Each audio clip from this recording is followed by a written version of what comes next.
Welcome to Provitalks, where nature and science blend to inspire you. Discover the latest in technology, sustainability, and trends in the cosmetics world, thanks to Provital. Let's care together for our industry's commitment to the people and the planet. Provital. Do care.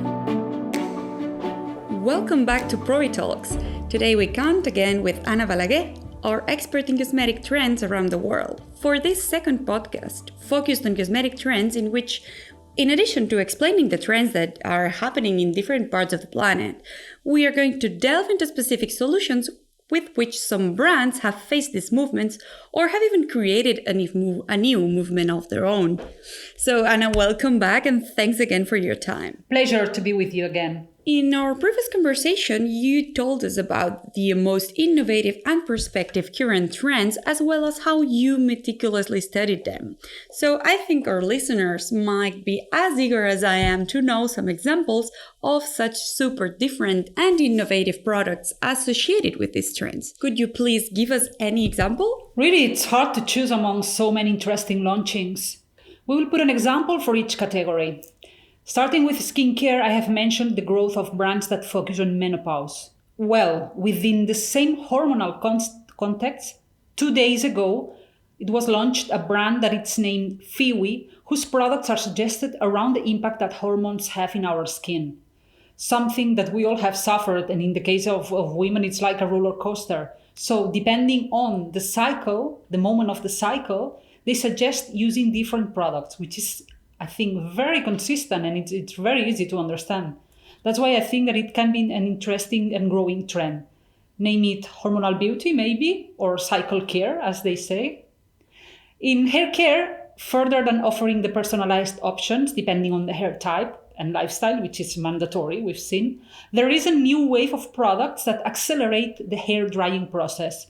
And a lot of them for air dry, like the brand Joico that offers finishing creams with 2 options depending on the fiber thickness, which makes absolute sense, that reduce the time to dry the hair with an awesome finish, making the life of the consumers easier and saving time, which is, as mentioned, a great claim always. Some others, like one by Redken, highlight the fact that for curly hair, in case of air dry, again, will not leave this crunchy effect, something that those with curly hair hate. Finally, in makeup, there has not been a lot of disruption because of the situation, of course.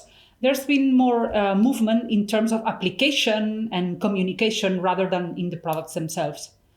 But I have found a funny green eyeliner by the American influencer Jeffree Star that claims that the green color he's using, it's inspired in the green color of the American dollars. You never know what can inspire you. And in terms of communication, really, social media are into the total inclusivity, we know it, showing real skins without filters, imperfect skins, gender fluid models, because who cares about the gender, and even models with face vitiligo that advertising makeup. In Instagram, for example, there is an interesting account called Emerald Pearl Beauty that belongs to a girl with a strong visible acne affection, which she does not hide. And she posts makeup tutorial for this skin type. In general, we could say that if something has innovated and evolved, is brand communication in social media.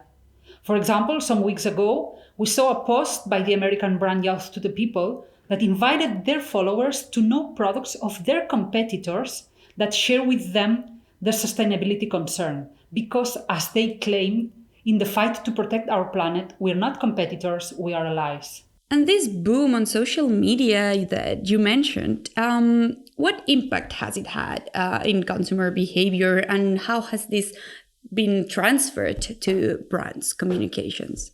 Yeah, we could be talking here for hours, you know. But social media have impact on all the levels.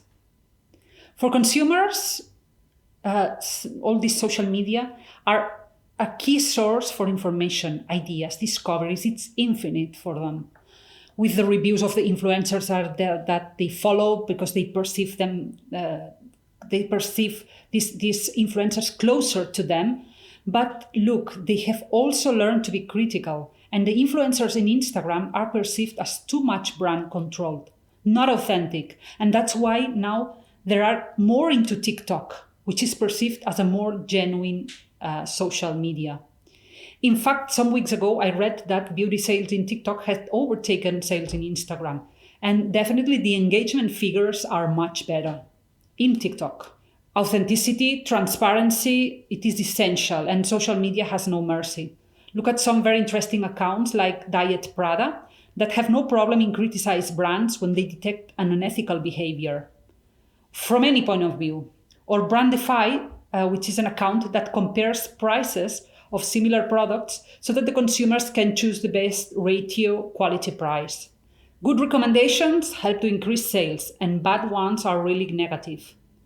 After receiving rave reviews from TikTok's acne positive teen community, one product from the brand Deciem The Ordinary saw a staggering sales spike of 426% of one of their products. On the other side, for the brands, social media are an infinite source of information, something that was unthinkable some years ago. You can learn in real time what are consumers talking about, their needs, their pains, what are they looking for, anywhere in the world, so that you can react as a brand quickly. It's amazing. And at the same time, it's overwhelming information because you have digested properly as a brand to get the most relevant points. You can listen to the conversation around your brand. How do they compare you to the others? Co-create products with them, which allows you to launch a product that you know they will buy because you have developed it with your community of followers. It's really meteoric. And that's why brands have to be more agile than ever. Obviously, they are a new and increasingly relevant sales channel, TikTok, Instagram, etc. But all the process has to be really smooth and simple to avoid shopping cart abandonment, because nowadays, as the song says, we want it all and we want it now. Exactly. Well, thank you very much, Anna, for sharing this with us, but above all, for making us travel with you around the world on one of your cosmetic tours or expeditions, as you call them. We greatly appreciate your time. We hope that we have provided valuable information for our listeners, of course, with these two Provitalks dedicated exclusively to innovation, inspiration, and to the most unique storytellings on the planet. Thank you for listening to this edition of Provitalks. We hope you got some source of inspiration to create and spread your own kind of beauty. For further information, subscribe to our podcast or visit our website at weareprovital.com. Provital. Do care.